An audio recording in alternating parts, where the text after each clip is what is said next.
Hello and welcome to Rights and Recourse, a program that tackles legal issues, bringing you information and analysis. My name is Dumila Matez.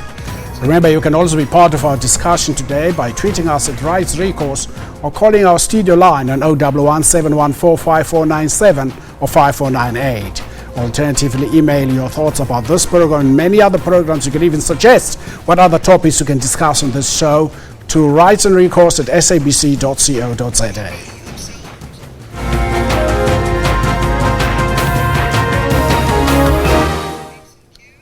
The rights to life and dignity are the most important of all human rights, and this must be demonstrated by the state in everything it does, including the way it punishes its criminals. The late Chief Justice Arthur Chaskalson, President of the South African Constitutional Court and Chief Justice of the Republic of South Africa, in a 1995 decision to declare the death penalty unconstitutional. More than 50 years ago, 5 members of the same family were hanged in the gallows of Kgosi Mampuru, the second constitutional center, by the apartheid regime. On Wednesday, the Minister of Constitutional Development and Correctional Services, Mr. Michael Masuta, launched the Gallows Exhumation Project. The project, led by DNA experts, will lead a process to exhume the bodies of those political prisoners who were buried at the correctional services and in and around Pretoria. Today on Rights and Recourse, we explore this process of unearthing part of South Africa's dark hour. But first, let's have a look at this insert.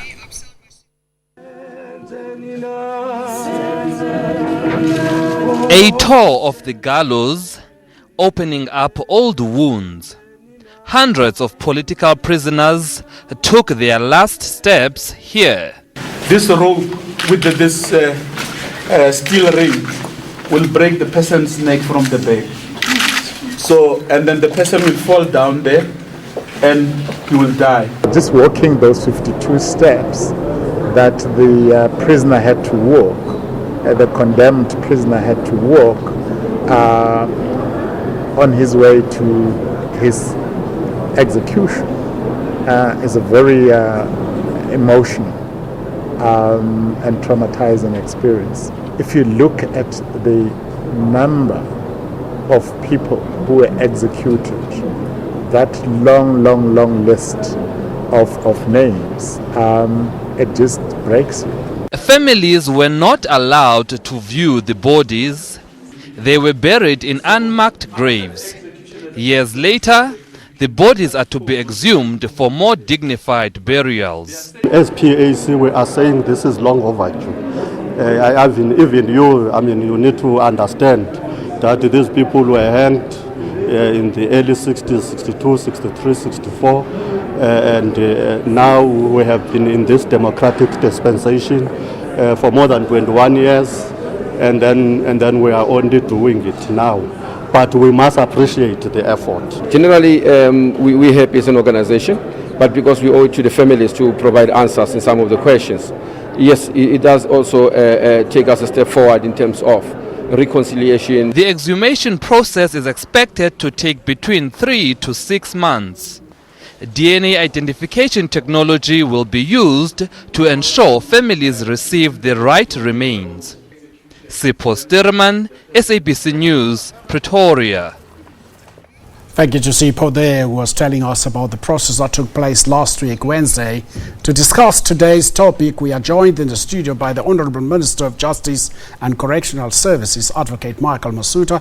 And at our Cape Town studios, we would like to welcome Mr. Luthando Mbinda, President of the Pan-African Congress of Azania. Gentlemen, good afternoon and welcome to Rights and Recourse. Good afternoon and afternoon to the listeners. Minister, let's start here. This was not the first tour by the relatives of those who were incarcerated and hanged at the facility, at the Kgosi Mampuru, the second facility. Yes. In fact, this is a continuation, hopefully leading to closure of a project that was initiated by my predecessor, Minister Mapisa Ngakula, who at the time was Minister of Correctional Services back in 2011, who realized after a predecessor had basically dismantled the gallows and sealed it off, reconstructed it and had it cleaned up so that it can become what it is today. Now, there has been work that's been done since then, and people would want to ask why it took so long. It's because, amongst other things, there had to be the re-identification even of the location of some of these graveyards, because they have become completely unidentifiable with overgrowths over them. There had to be geomapping technology used, thanks to information that was well preserved by the Tshwane municipality, where we're able to identify the exact location of some of the grave sites, so that the excavations could take place, and additional information had to be sourced elsewhere, piecing different pieces of information from police stations to the Kgoshi-Mampuru Correctional Facility itself, etc. Minister, you tell a graphic story of how Kgoshi-Mampuru himself was, like many other of his peers elsewhere in South Africa, were fighting against colonialism, was led naked and died by hanging at this facility. Yes. The central prison or correctional center, which is now named Kgoshi-Mampuru, it used to be called New Lock, and before that it had many other names, was named by the current president, President Jacob Zuma, back in 2011 in recognition of and commemoration of the resistance to colonial rule by Kgoshi-Mampuru back in the 1800s, that led to him being the first political execution back then in 1883 at Kgoshi-Mampuru Correctional Facility. So in commemoration of the contribution that he made in the struggle against then colonialism, and of course subsequently apartheid, the president decided to rename that facility, and effectively kickstarting this process that leads us to where we are today. Mr. Mbinda, down in Cape Town, apparently, understandably, because of the PAC's activities in the 1960s, the majority of the prisoners are PAC members or POLCO members. Yes, it is correct. Yeah. Majority of them are POLCO members. If you can help us quickly as to, I was a bit confused when I was doing research around this issue as to what is POLCO and what is PAC. Mm-hmm. Yeah. You will recall after the anti-pass campaign of 1960, then you will remember the response of the then racist regime, shooting people that were marching peacefully. And then EPAC had to take a decision, and the decision that it took on the 11th of September in response to the brutal killing of the African people, it was to form POLCO, which was renamed APLA. It was on the 11th of September in 1960. Then these POLCO heroes, and then they confronted, the Boers during those days, in those areas that are mentioned, Impashe, Ipal, Ulanga, Krugersdorp, you see, and in some parts of Northern Transvaal, you see, of the then Northern Transvaal. So they fought tirelessly, and they were fighting for the liberation of the people in this country. So they were not fighting for their families. So, and then after that, the response, obviously, from the then racist regime was to kill them, execute them in a barbaric way, as it has already been explained. Minister, you in a speech you made to the meeting of international meetings of ministers of justice, you told the story of Kgoshi-Mampuru II. How was it received? Well, that meeting in Rome is an annual event that's organized by the Sant'Egidio Catholic Society, which seeks to advocate for the abolition of the death penalty, we were actually privileged to be the first to speak in recognition of the leading role that South Africa played in advancing a culture of human rights, but in particular ensuring the abolition of the death penalty. We shared this experience to demonstrate that there is nothing beautiful about judicial execution. And we thought that there wasn't a more graphic account of how cruel and degrading such punishment could be as was witnessed in the case of Kgoshi Mampuru. As you indicated earlier, he was hanged naked in full view of some 260 white males at the time. He was referred to as a Kefir king and was reported as such even in the media at the time, because that's how black people were referred to.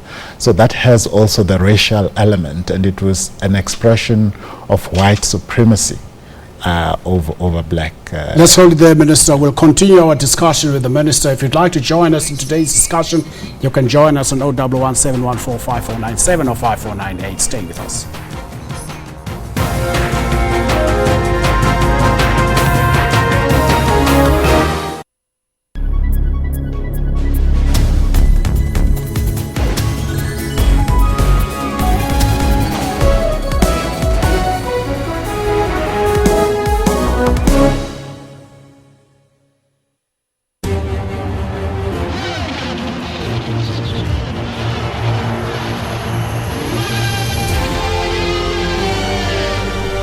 Pay or renew your TV license at one of the 10,000 outlets nationwide, and you could win weekly prizes.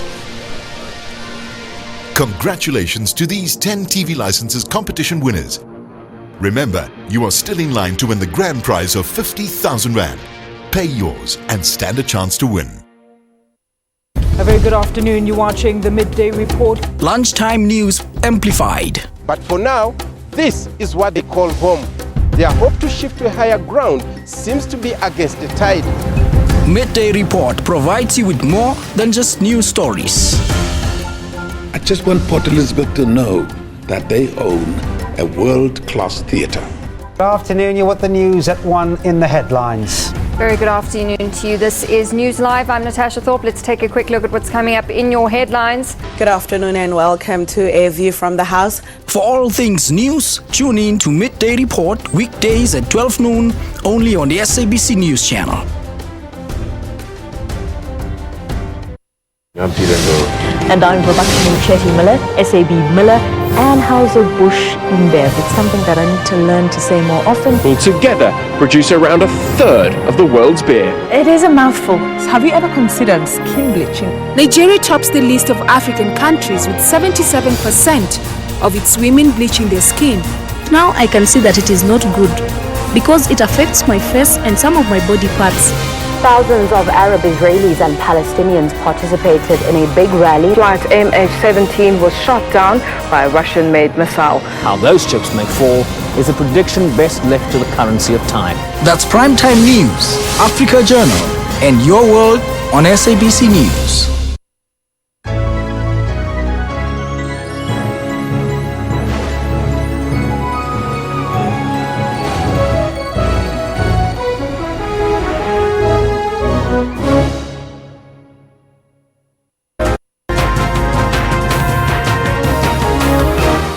Welcome back to Rights and Recourse to discuss the gallows exhumation project that was launched by Minister Masuta on Wednesday. Minister, the other question for me was, if there are 130 political prisoners who were hanged at this facility, why are we only looking for 83?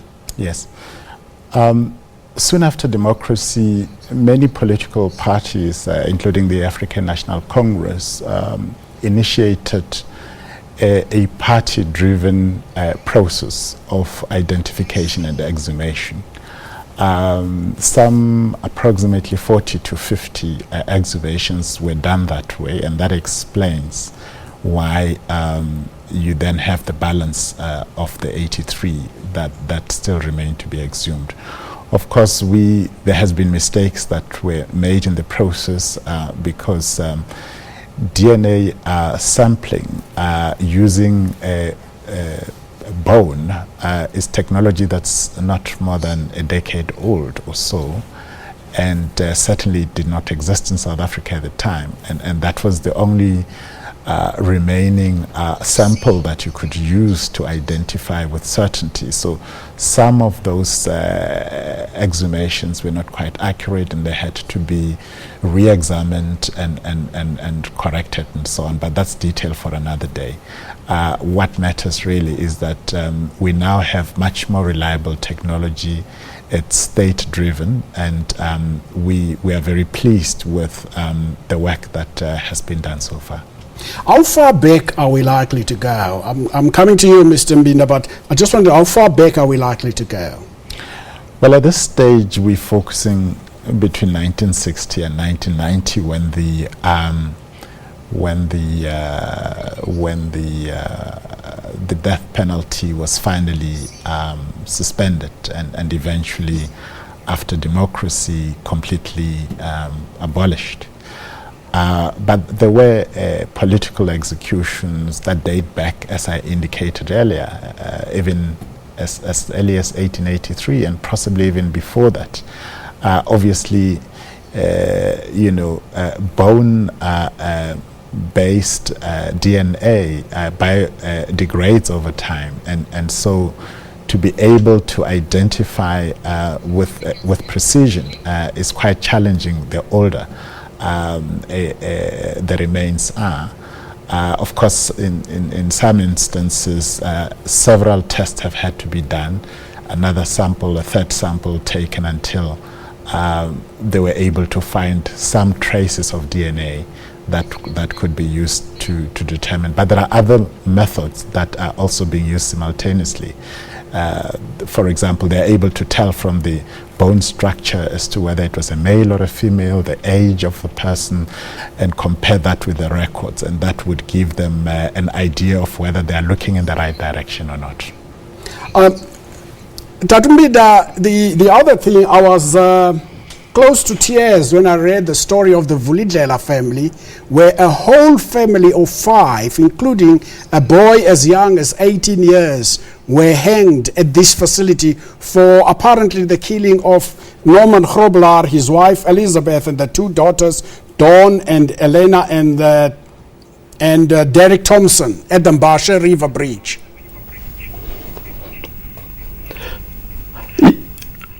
Yes, you are correct.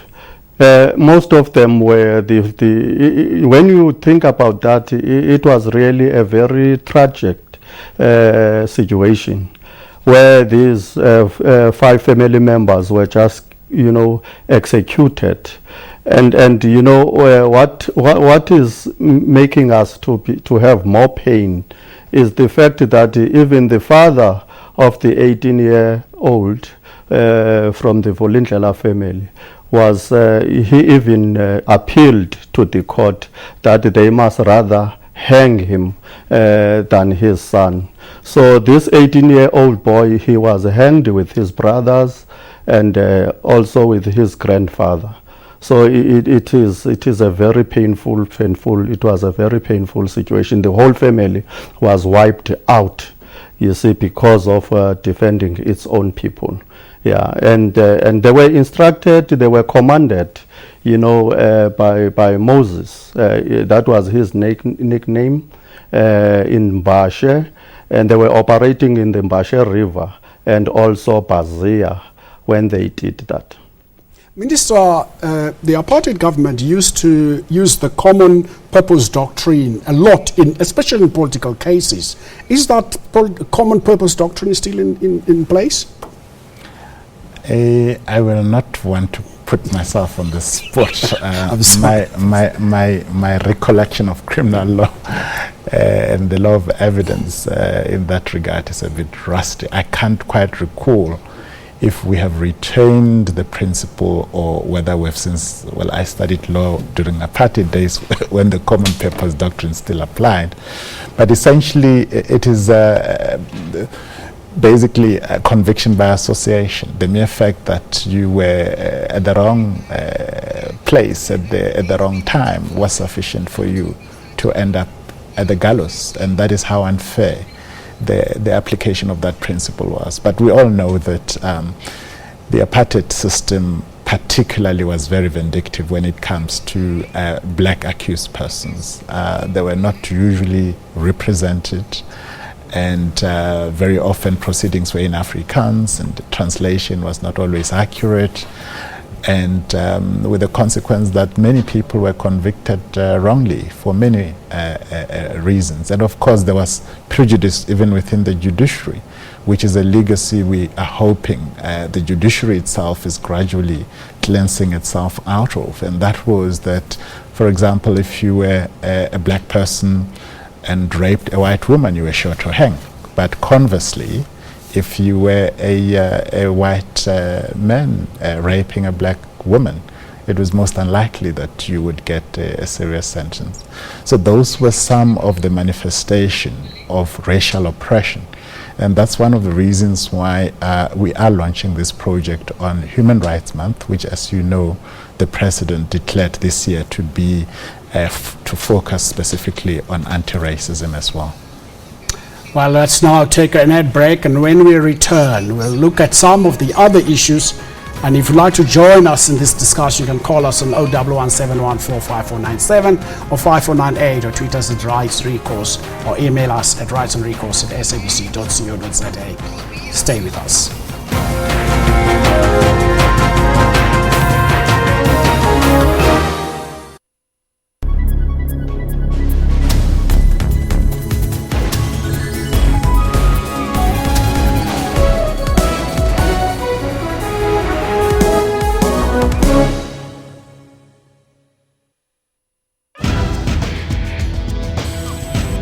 Technology isn't all scary. There's also fun stuff like gaming. Lots of women do play games, whether it's on their phones or their tablets. Then there are Africans who are using new tools to make other people's lives much easier. We typed the whole CV on a small, QWERTY Nokia phone. For all these and other technology and social media news, join me, Spumelele Zondi, every Sunday at 7:30 p.m. Central African Time on SABC News.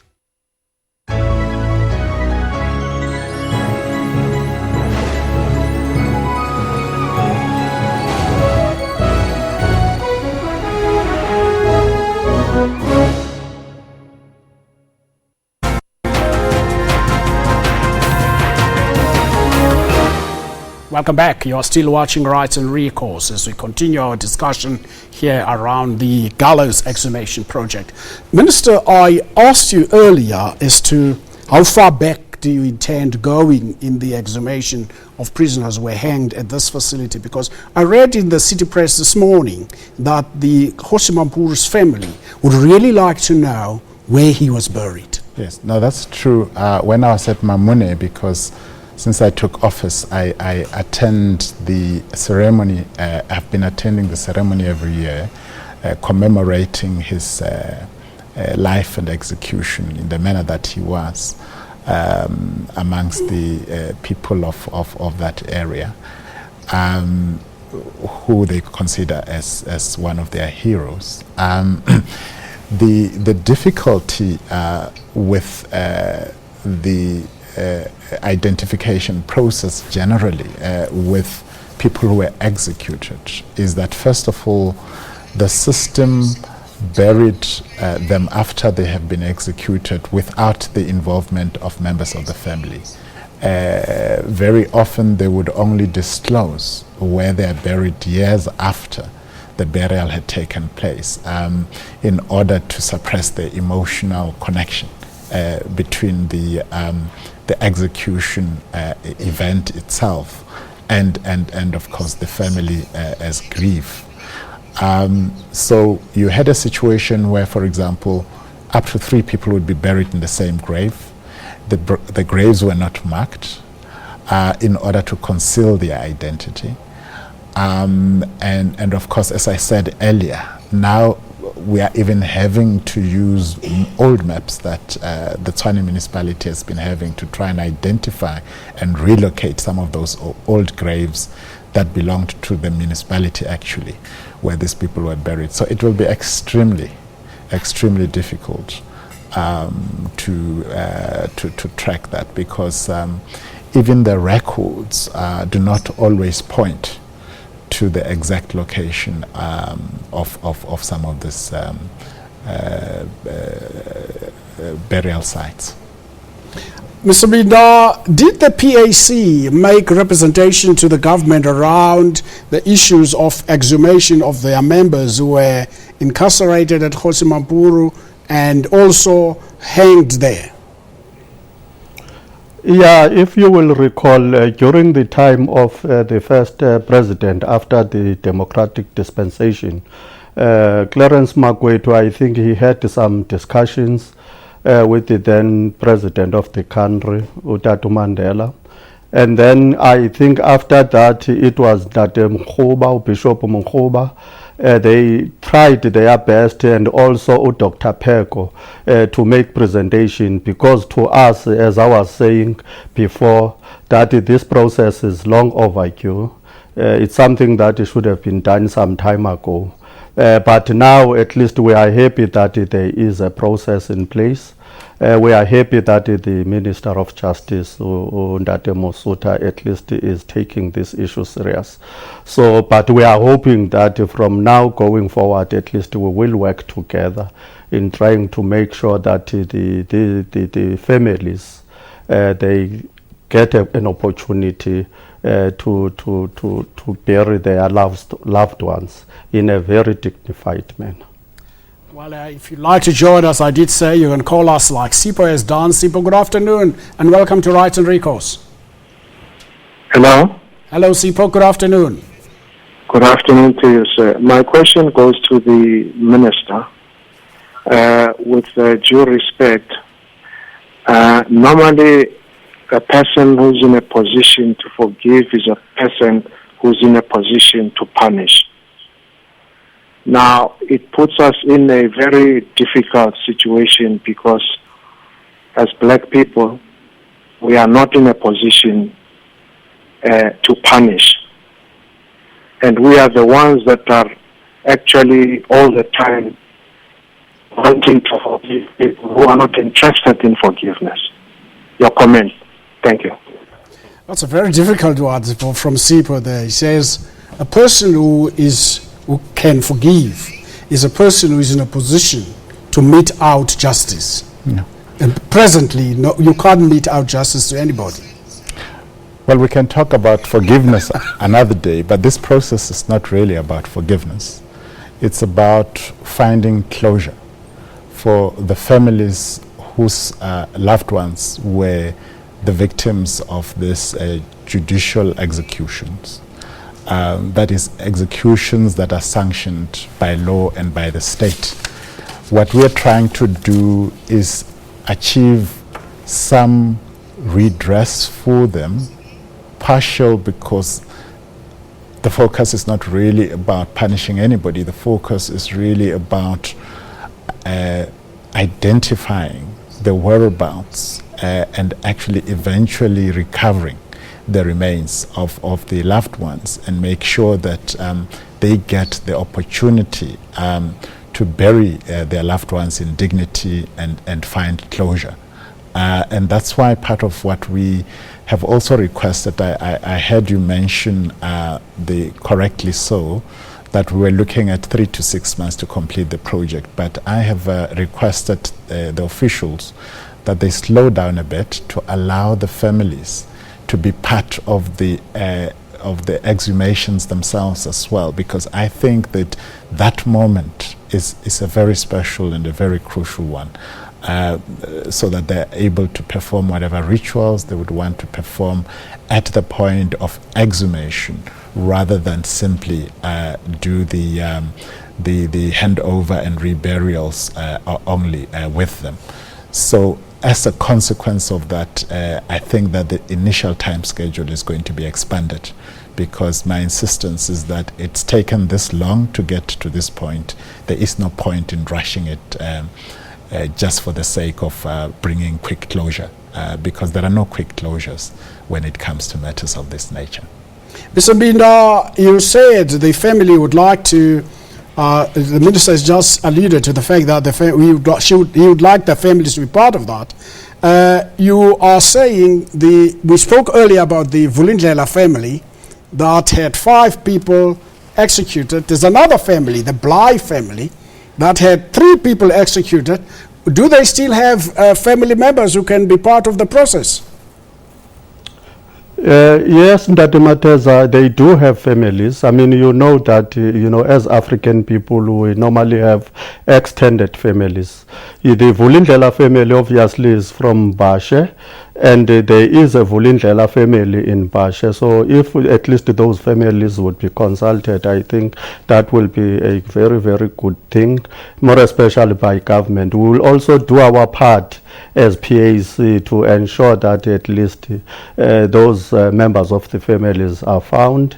And then that is why I was saying at least we need now to take this matter serious, cooperate. Government, at least they must cooperate with the PAC, they must work with the PAC, because the intention obviously, as the minister has already alluded, at least is just to bring closure. We know that, of course, by just giving them an opportunity to bury their loved ones will not close this chapter, but at least it's part of the healing process.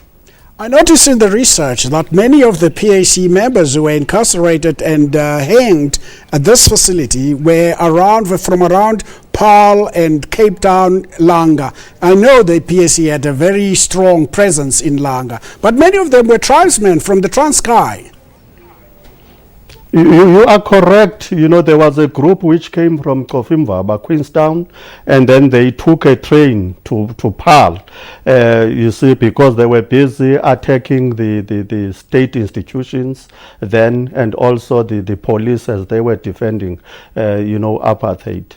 So most of them, the majority of them, they come from Kofimvaba, Queenstown, when they embarked on this action. But at least what we are saying as PAC, these people must be regarded as heroes, as martyrs, and then these people must be given the honor they deserve. And then it is good that the whole country now is aware that at least these people had to pay a high price, for defending its own people that were killed or brutally killed by the Boers then. It is quite strange, Minister, that reading this history of the hanging of these of political prisoners, government actually treated them as criminals, common criminals. Oh yes, obviously the purpose was also to delegitimize the struggle by ensuring that even not only those that were judicially executed. Remember, we're also having a project for exhumation of those that were executed extrajudicially. In other words, illegally without the sanction of a judicial process. And many of them were identified through the TRC process, which continues to be work that we continue to do. For example, of the about 500 that were identified through the TRC process, we've already exhumed just over 100 now. It's a long, arduous task, because sometimes you find that you have to open up 200 graves just to identify one individual. You of course look at the basic features based on the records, and that narrows down to a fewer people that you can extract samples from in order to do the DNA testing that I alluded to earlier. The other question I wanted to ask you, I propose purposely, if you want to answer the question, you might not answer it. The question is, why concentrate only on political prisoners when the Constitution says very clearly in Section 11, talks about the sanctity of life. Everyone has a right to life. And if you are going to say we are going to concentrate on political prisoners, what about those who are arrested for other things? For instance, I was reminded of a boxer who was the Transvaal middleweight champion, Cameron Adams, who was also hanged for issues pertaining to criminality in Bosemont. And I would want to believe even his parents or his next of kin would like to know where he was buried. Yeah. Look, obviously the primary objective is to help families find closure, and obviously every family would love that. But between 1960 and 1990, there's probably anywhere between 8,000 and 11,000 people that were executed.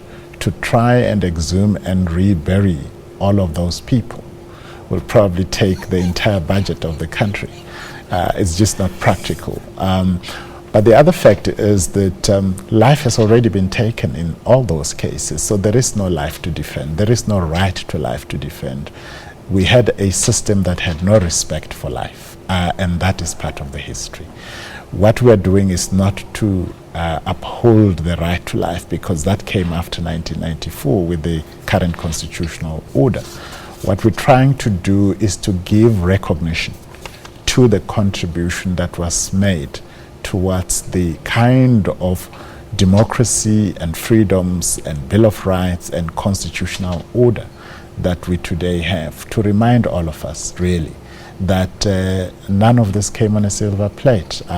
People sacrificed even with their lives for us to achieve what we have achieved. That's why the emphasis is on those who made those sacrifices and even with their lives. Mr. Tatumbinda, there is something else that concerns me around this. I'm coming back to you. Let's take this call from from Tsani from Rustenburg. Tsani, good afternoon and welcome to Rights and Recourse. Yes, sir. How are you, sir? Fine, thanks. How are you? All right. I would like to ask Mr. Masuta why he only decide now to find a closure for the families of people who died at the gallows. Whereas there are a lot of freedom fighters, even the ones from outside the country, their remains were brought home in time, even before democracy. Why Mr. Masuta decide only now to bring the remains of the ones who died at the gallows? I just want to find a clarity. Thank you, sir. Thank you very much. I think the minister, you did answer that question, minister, responding to. Probably you can answer. You can try it again. No. It's true that this project focuses on those that were killed through judicial execution at the gallows. I've just indicated that there is a project that is over 10 years now of identification and exhumation of people who were identified through the TRC process. That process is still ongoing. So this is just another chapter of a process of trying to find closure. You'd recall that sometime last year, the president sanctioned the repatriation of some of our heroes, Moses Kotane and J.B. Max. Buried in Moscow. Yes. We are looking at, for example, the Eastern Cape government had in recent times repatriated a certain with the assistance of our missing persons task team, because that's where the expertise in the country is, and we're looking at working on a possible proposal to government to extend the policy to include the identification, the tracking down of people who were buried outside of the country, possibly executed there whilst they were in exile or performing political work or executing the liberation struggle. So those are some of the issues that obviously we will have to come to. And the question as to why now, as I indicated, this project dates back to 2011. And it was introduced as another chapter, another phase in the whole process that dates back to the TRC process. So all of these processes have some linkage of some form or another. Mr. Mida, I know that the organization, the PAC, has a research department. Is that research department going to help the government in identifying some of the people who were hanged who belong to your party? Yes, obviously, you know, Jackie Siroke is leading that department. And I think we have even assisted the government even in the past. If you recall those that were reburied in Pretoria. So the PAC is deeply involved. You know, it's very important, you know, for the people to understand that these people were not supposed to be hanged. You know, they were freedom fighters. And they were supposed to be treated as prisoners of war. But because of the system which was evil, then they had to go through those processes without even their families getting an opportunity to bury them. Minister, I was intrigued doing the research on this project that only one white person was ever hanged for political prisoners, John Harris, who actually was arrested for detonating a bomb at Park Station. Yes, John Harris came from the political organization, I think was called the Liberal Party at the time, and they formed something similar to Mkhonto Wesizwe or APLA called ARM. And we'll continue that story, Minister, when we come back from a break. Let's go to the break. If you want to talk to us, you can please join us or phone us on 011 714 5497 or 5498. Stay with us.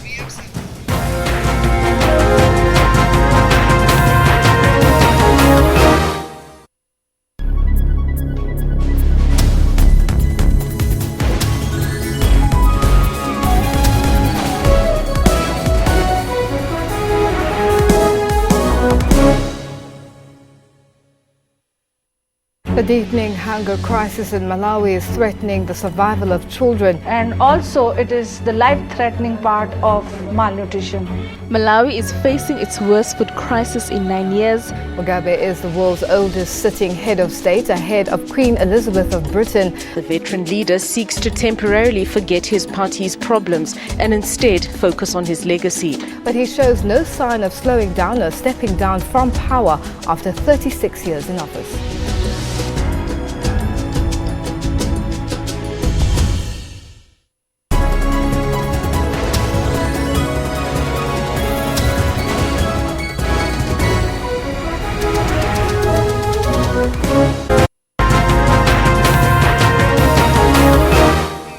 Welcome back to Rights and Recourse as we continue our discussion on the exhumation of the bodies of those who were killed as a result of hanging at the Kosimampur Correctional Facility in Pretoria. I was actually surprised. I want to try and test, forgive me for that, try and test your biblical knowledge here. I'm actually surprised that the apartheid government wasn't even prepared to hand over the bodies of those who died to a next of kin, when even the Romans, Pilate, handed over the body of Jesus to Joseph Arimathea. I don't understand. What was this cruelty about the apartheid system? Yeah. By the way, just as an aside, you'd recall that back in the days of slavery, a slave was treated as the property of its master. Now, similarly here, the body of the deceased executed prisoner was by law regarded as the property of the state, and the next of kin did not have a legal claim to that body, and it is for that reason that actually even at the chapel, which I'm sure your video showed, where the coffin was brought down for the final ceremony which the family attended, the body was never opened for viewing by the family, so they never got to see their loved one in death. And of course, as you said, then that would be the last that they have any relations with the body until a few years later, if they are lucky, if they get to be told where the person is actually buried. But like I said, if they're lucky. So it was all aimed at concealing the identity and the whereabouts. And of course, they were buried as paupers, so the family didn't even attend the burial ceremony. It was done entirely by the state. Mr. Mbida, in the African custom where people will need to have closure and do certain rituals, I think you heard the minister earlier saying they will allow families to come and do their rituals once the bodies have been identified. The Vulindlela family and many other families, I'm hoping, will be able to do that now. Yeah, they will have to go through that process, but you see, we don't regard that as closing, as closing the chapter. But as PAC, we believe that those areas where these people come from, at least should be declared as a national monument. And also those families, obviously, they should be adopted by the government because of the role that those martyrs have played, and even the schooling, all this whole process, and evil that was conducted by the then racist regime.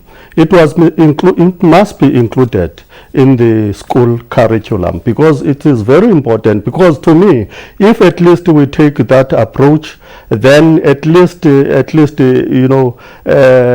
will heal, that will be closer to closing the chapter. You see, that's what we are just, requesting from the current government. And the current government must also remember that, you see, those ills or evil things that were done, they were done by the same racist regime which convicted the ex-OPLA combatant now, but administered now by the current government. So we need to look at the entire system. We don't want this government to inherit the evil system, that was initiated by the then racist regime. If we want to talk closure, and then if we also want to, at least we expect those people to heal from this process, and the PAC as an organization, because those people were commanded, by an armed wing, Boko. So that's what we are just requesting to the current government. Minister, I think Mr. Mbida made reference to this issue.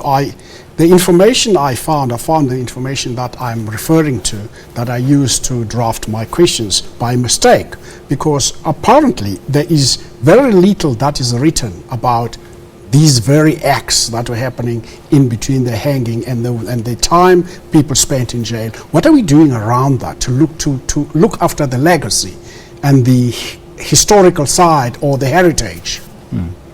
I had a discussion, a conversation earlier with the Minister of Arts and Culture, Natim Tetwa, and we have agreed to meet soon as part of the bilateral meetings that have commenced with different colleagues, focusing on justice-related matters that affect those specific departments. And in this instance, what some of the discussions that we had relate to the preservation also of some of the archived information, some of which you would find even in your local police station, records of people who ended up in the gallows or elsewhere. And in fact, some of that information has been very helpful in conducting the research to try and piece together information that would lead to the identity and whereabouts of some of the people that we've been able to, whose remains we've been able to find. So I think that there is a lot of work between our departments, corrections and justice on the one hand, arts and culture on the other, and other departments, the police, for example, have a critical contribution to make to piece together the different pieces of information. Not only say that, I'm reminded that your predecessor, Minister Nesvio Mapisa, had actually made the Gallows Memorial Project a place where people can go and see and walk up the, I don't know whether it's up or down, is it down? It's up. Yeah. The 52 steps. Yeah. Well, you had to go up the stairs to hang so that you can fall down. But yes, as I indicated at the start of the program, she actually, if you like, excavated the gallows after it had been sealed off by a previous minister during the IFP. The minister who was Minister of Correctional Services who belonged to the IFP in the Unity government. Yes, in the government of National Unity. So the gallows were completely dismantled and sealed off. And she took the initiative to revive the gallows to what it is now. Some of the aspects thereof had to be reconstructed, but some were preserved. For example, the surface at the bottom, which was sealed, was re-excavated, and it's back to where it used to be. And you can see from the chips there that some damage was done.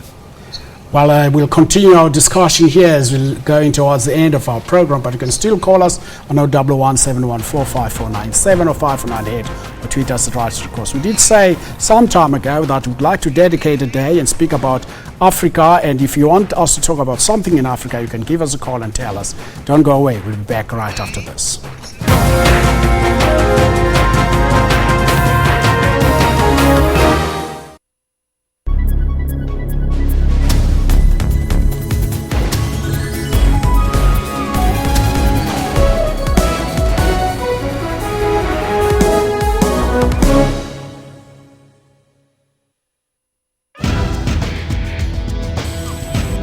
Technology isn't all scary.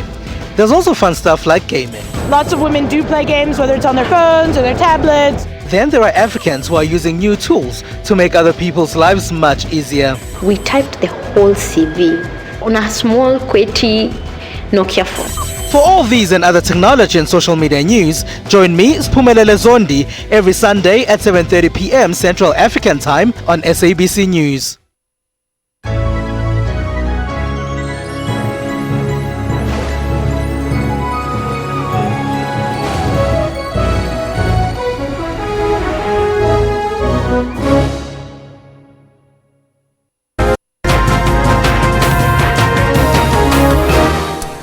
Welcome back to Rights and Recourse as we continue our discussion on the reburial or the exhumation of the bodies of those who were killed by hanging at the Kgosi Mampuru facility. Minister, the other thing that concerns that I seem to remember that some political prisoners' remains were handed over to families, and I seem to remember that the ashes of Bram Fischer, who was state president's patient at the time of his death, were handed over to his next of kin, to his daughters. Yes. Well, those who... Like Solomon Mahlangu. Well, I think that we indicated earlier that only 83 of the 130, for example, are the ones that still remain to be exhumed, and we indicated that some of the exhumations happened soon after the fall of apartheid by different political parties. And I think, if my memory serves me well, Solomon Mahlangu would fall in that category. Well, the focus here really it's on the actual cases of execution. So the case you've just indicated of Bram Fischer would be outside of that. So the cases of judicial execution would be the ones which relate to the question of paupers and anonymous burials, which is why... Minister, my apology, we've got a call from Cape Town, but he's gone. No, he's not gone. Minister, you can continue. All right. So what I'm saying is that in the case of judicial executions, that's where the difficulty of identification, but not only that, because they were property of the state, obviously that's one of the reasons why, even if the families knew where they were buried, they could not go and exhume them and rebury them, because that would be basically a violation of the law. They would be charged. Even in death, you remain a prisoner. You remain the property, not only a prisoner. Let me just go down to Cape Town. Mr. Mbinda, you want your final words? I heard the minister saying you asked the minister to help the families. I think, Mr. Mbinda, the families will, the minister is, the families are likely going to be helped by government, especially during exhumation. The minister did point out to that. Your final words on this issue. Yes, we appreciate that, but not all the family members were part of that process. You see, that is why we are saying at least it is very important for the department at least to work closely with PAC, because we know where these people are, we know their names, and we know even where they stay, we know even where we can find their families. So at least the first process that he is referring to, not all of them were part of that process. Thank you very much. Minister, final word from you. Let's hear a final word from the Minister, Mr. Mbinda. Thank you very much. I'm sorry we are running out of time. I've already explained that I have directed that instead of completing this project within 3 to 6 months, we take longer so that the family members can actually participate in the exhumation process as well, and not just the burials. Minister, thank you very much for coming and explaining this to us. It's a groundbreaking event that the minister has started. We cannot limit ourselves to barbaric irrationality when looking at the role of punishment within our society. Life is a universal value, and the greatest demonstration of this value is to forgive and show compassion to our worst offenders by not equivocating them with their crime. It was Mohandas Gandhi who said, "An eye for an eye makes the whole world blind." This has been Rights and Recourse. This program is repeated at 5 on Monday morning. And from all of us here in the studio, thank you to our guests. And you do find us on Twitter and on YouTube. Goodbye.